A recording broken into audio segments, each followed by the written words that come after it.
It's one of the most obscure and interesting spiritual movements of our time. The Raelian movement has more than 100,000 followers according to internal documents, but despite its small size and esoteric issues, it has gained...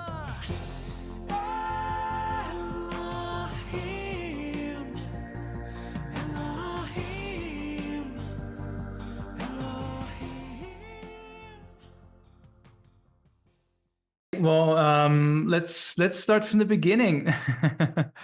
Please. I've known the Raelan philosophy for almost 30 years. The first time I heard about it was actually in 1994, in end of September 1994. Yes, so 29 and a half years. At the time, I was living in Switzerland. I did grow up in Switzerland. It was my first year at business school. So somebody gave me a flyer and invited me to a lecture.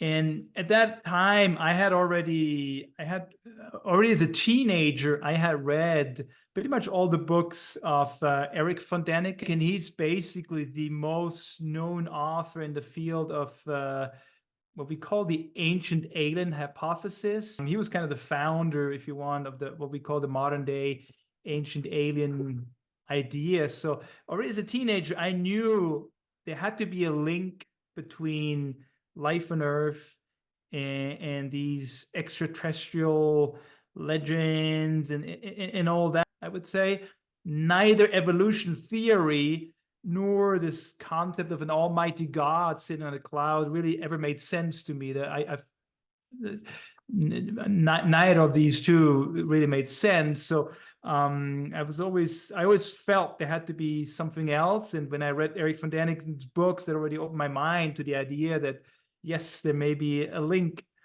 between this life on this earth and life elsewhere. And when I went to that lecture of the Raelan movement in 1994, immediately I bought the books, which basically contain the basic information that's today in the book Intelligent Design: Message from Designers. And for me, it's like it was like all the pieces of the puzzle coming together. And I think with spirituality, one of the key components there is the aspect of certainty. So like spirituality is like a realm of stuff that we can't really be certain about, right? Like nobody knows what happens when you die. We don't know what the purpose of life is. Everybody's got ideas. So when people come around who feel like they have the answer and they make us feel like they have the answer, like that's really easy to follow along with, because those are the questions that we're all kind of asking ourselves all the time anyway. I know what happens here, or what you need to do to have this outcome or not this outcome. It becomes like really attractive. In 1973, Yes. you were contacted by extraterrestrials, The Elohim. the Elohim, and they informed you they had created life on Earth. Yes, scientifically in laboratory. Well, My mission is that to prepare their comeback, the second coming of the Elohim, who will come back with Moses, Jesus, all the prophets to create peace on earth. Sure, they're not just fattening us up like veal.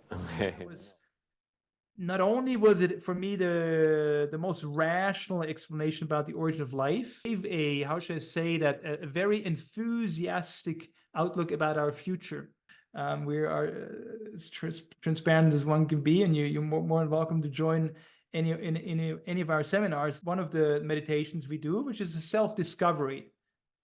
For those who want, number one, if you don't want to be part of the exercise, you don't have to. And if you don't be naked, you don't. But what is this meditation? It's a basic self-discovery meditation where, yes, you become aware of your body or your limits, and you touch yourself. There's nothing sexual. I can touch my hand. I'm sure you've touched many people, your parents, absolutely no sexual intent. And so we can touch ourselves, love ourselves with no idea of sexuality, including our sexual organ. I don't know what version you watched, but The English one. okay, so in the English one, they translate this as to masturbate. It's absolutely, totally wrong. But interesting for me, that's exactly where it shows how the awakening we have to do on this planet.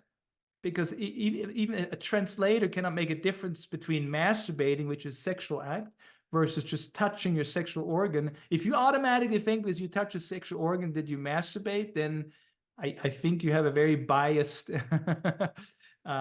image of yourself, of your body, and sexuality in general. Somehow, over time, where people who are very certain and very insistent, and who you've given power to, whether it's a power because you digested and bought the story, so to speak, in this case, or someone has convinced you that there's a better life.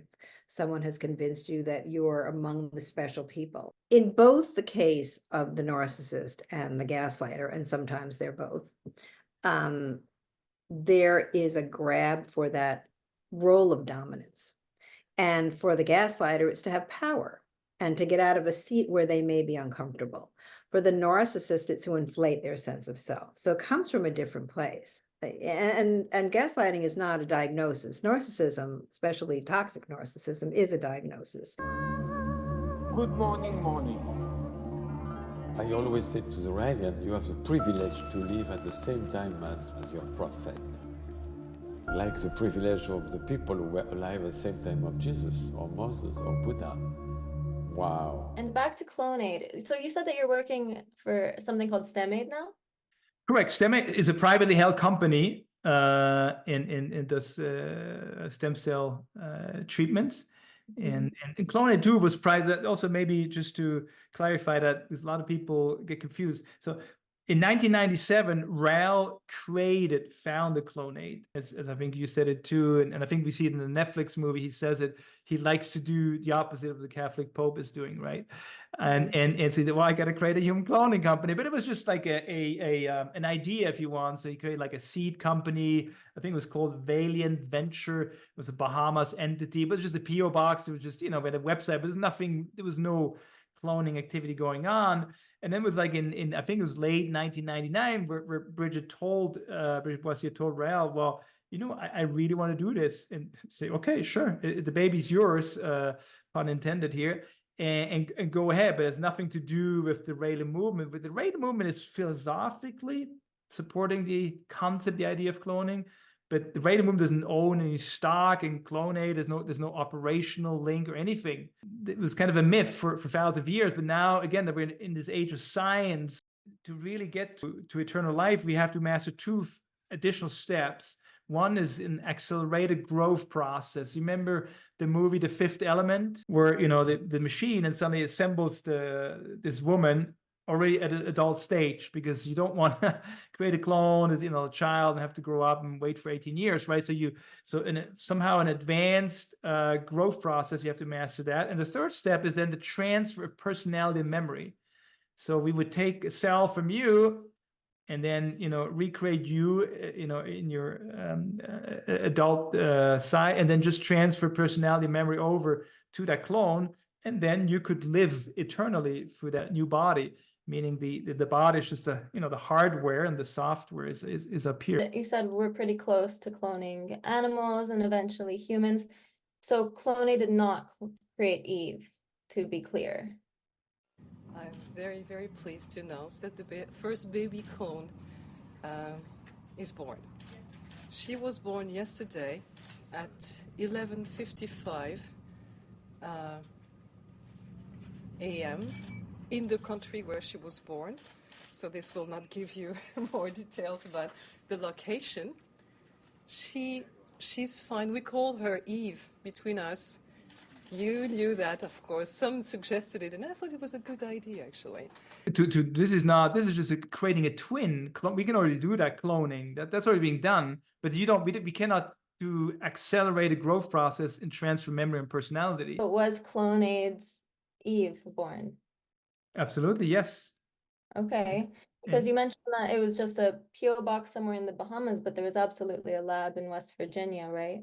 Absolutely. So no, but I said there's a PO box in the Bahamas in 1997. But that is not wasn't part of the Raylan movement. That's what I wanted to explain. But Rael did attend and speak when Clonaid was represented in Congress. Correct, So- absolutely, because obviously Bridget, as the CEO of Clonate, she wanted to also bring the person who, how should I say, inspired her to do what she's doing to Congress and testify from a how should I say, yeah, from a philosophical point of view. Also, at the end of that Netflix docu-series, it seemed that Rael himself was kind of unclear if Eve existed. I could only imagine that this kind of thing would be important to him, being a huge supporter of cloning humans. He at least wanted it to seem like he didn't know. No, and how would he? He's not the president of Clonate. So he has no problem supporting something, but he just doesn't want to basically have anything to do about it, to even know if it was satisfied to completion.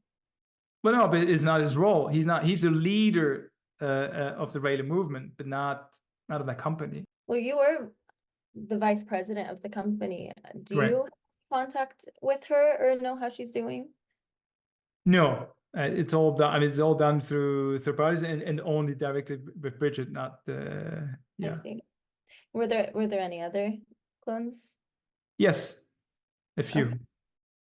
There's a consistent undermining of feelings, a consistent tendency to blame someone else, a consistent tendency to deflect responsibility if they don't want to take responsibility, and even just to outright lie. Right, and you mentioned that a lot of the times we see these narcissistic qualities in these leaders, but what about the victim to perpetrator pipeline? You know, we've seen it with, I don't know if you're familiar with the NXIVM case with Nancy Salzman and Allison Mack, you know, where they're kind of like, oh, he tricked me and I hurt a lot of people.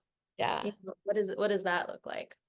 Yeah, and that's the really like tricky, sticky stuff with like mind control and coercive control, right? Because your kind of default, like original personality and who you are gets pushed to the side, and we take on that new cult personality, which is often about like serving that leader or the function of the group or like the mission of the group. So we take that on. So you're like moving your authentic self over, taking on this cult personality, that identity that they're giving you.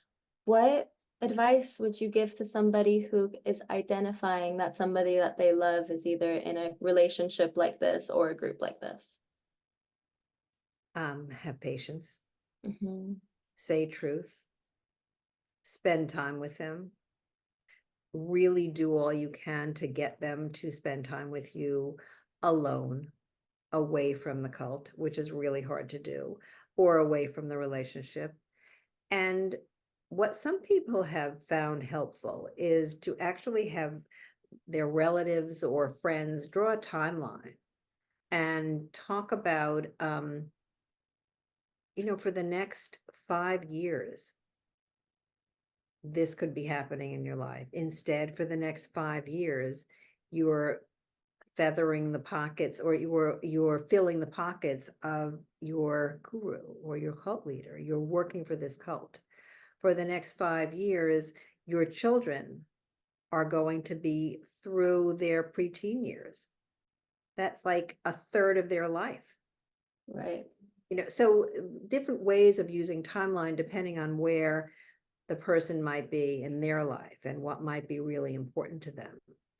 And awakening things that were connections between the two of you before the person was brainwashed. And even as I'm saying it, it's sometimes a very long road. I feel like I must ask from an outsider's perspective. Sure, yeah.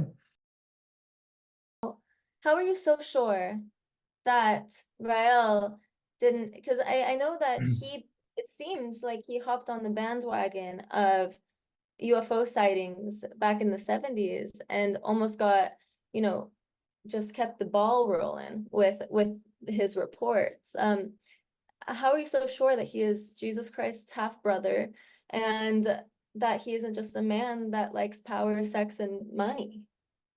I've met him personally many times, and I've been so privileged to. I think yes, I would say I've been very privileged to be one of his witnesses on this planet. He's just got a good vibe. If you follow his teachings, see in the media and even the Netflix show, it's very sensationalist, superficial. I remember they interviewed him for 4 hours for this Netflix piece.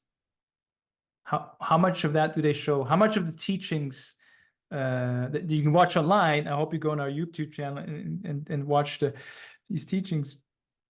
How much do they talk about? Zero.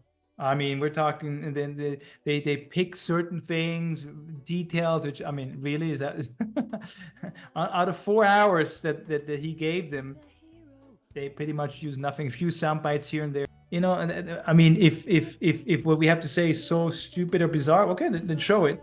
But somehow, if you're not showing it, is it maybe because people could suddenly ask, well, what if it's true?